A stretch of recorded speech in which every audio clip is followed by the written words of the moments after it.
Morning, everybody. Beautiful day this morning in Malibu after that big rainstorm we had yesterday. And it can be a little dangerous going up in the canyons after a rainstorm. There can be a bunch of stuff in the road, but I pre-scouted it, so we're good. Welcome to the 2016 Cadillac ATS-V Sedan. It's a good-looking car, this thing. I really like it. It has a great presence, very muscular with the carbon accents and the lip and the wing. And it's good in this pearl white, which does cost $1,000. This one's an automatic. I drove the stick before, and the stick is good. The stick is nice, and this one has the 8-speed with the magnesium paddle shifters, same as the Corvette. So let's go for a blast and see how it do.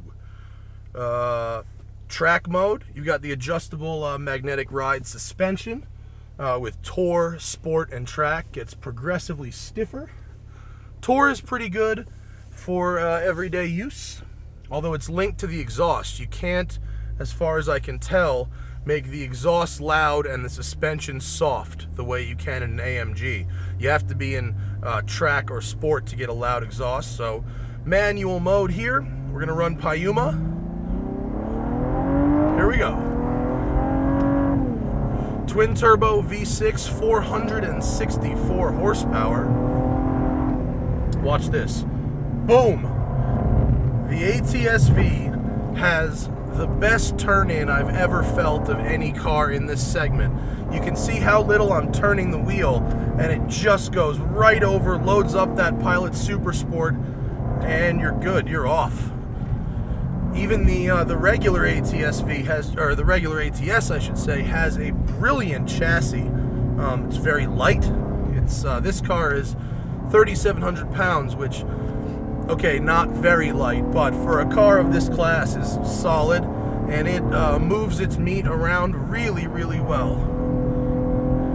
The immediacy of the turn-in is what's really just jumps right out at you. The steering rack is very tight, very quick ratio. You don't have to physically move the wheel all that much in order to get it to go around the corner.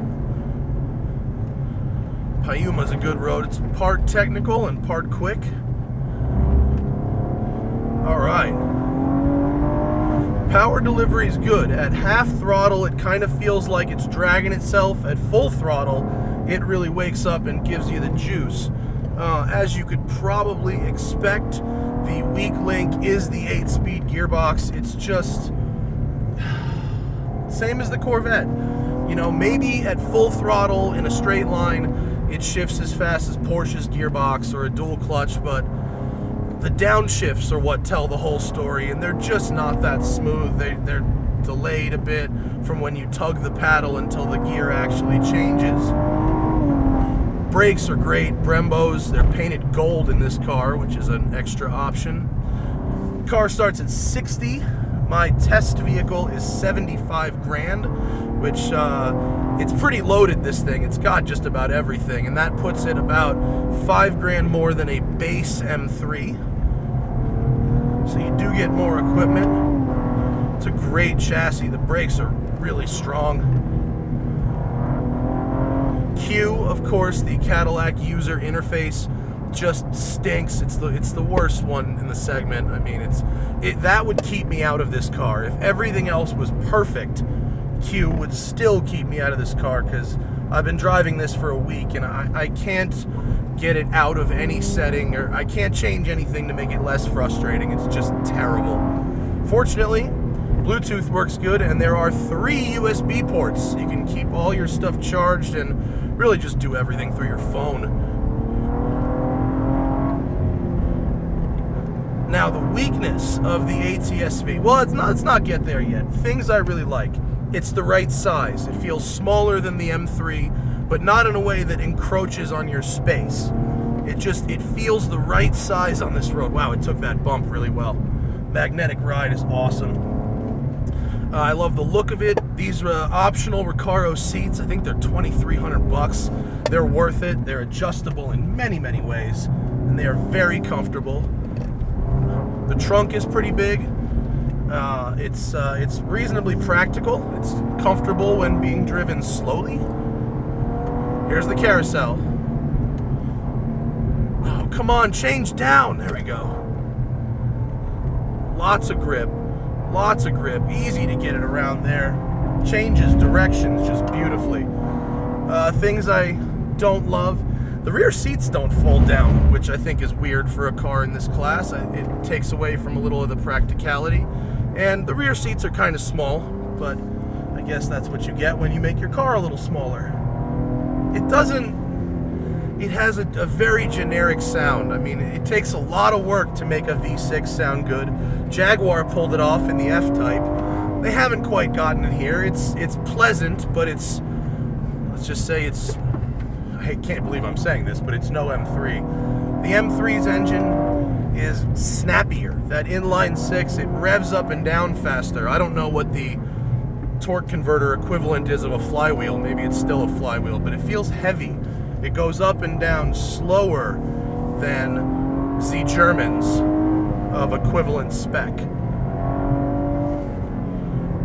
And even like this, maybe with an exhaust, maybe an aftermarket exhaust will solve this. But it is quick. The other thing I don't like about the ATS-V, like the Z06, it does not handle heat well. Pretty cool morning this morning, so the engine's behaving, but we had one of these in Texas doing our season finale for NBC Sports.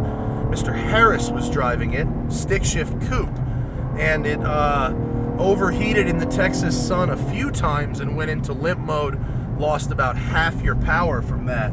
So while it saved itself from imploding, or exploding as it were, if you live somewhere where it's hot, this is probably not the car for you. It just doesn't handle heat very well.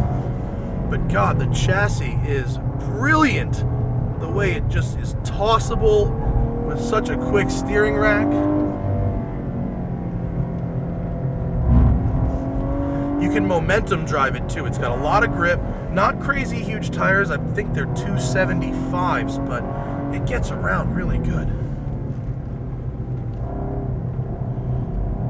Usually these roads are really jacked up after a storm, but it appears the street sweeper has handled most of that.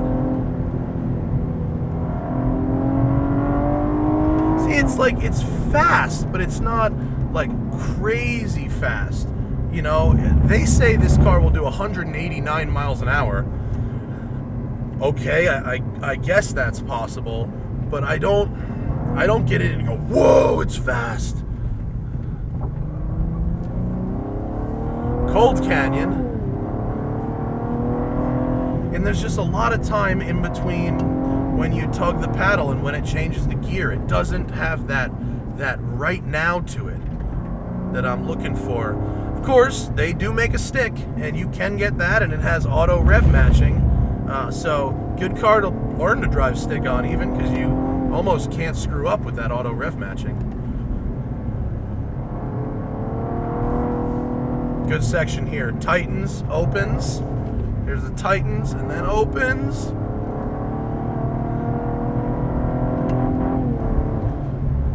Throttle response is pretty good for a turbo motor. It doesn't particularly feel like laggy. It's just there is a difference noticeable between how it behaves on half throttle and how it behaves on full throttle. And I'm not just talking about that you get more power on full throttle. It does have a fluidness to it.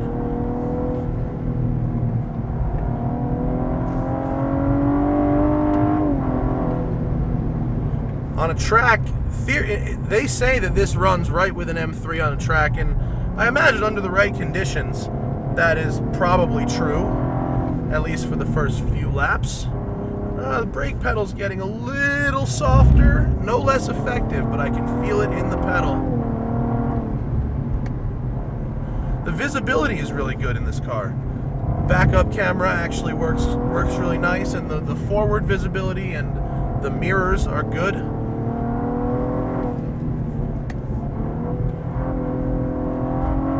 A little hesitant there when I went down to second and went back on the gas. There's just a little delay. I don't know if I can call it turbo lag or if it's the traction management. I have traction control in sport. Woo! was a good little run, wasn't it? And that one take is over quicker than I thought, but this is a quick car, and so you get a quick canyon run out of it. For 75 grand, it's pretty good. It's a great effort from GM.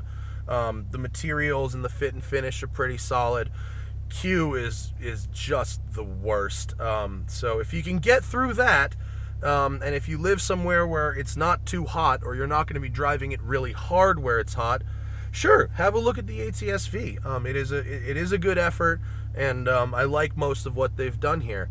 They've got a little ways to go to truly catch up to the Germans, but it's pretty good. Yeah, that's all. Goodbye.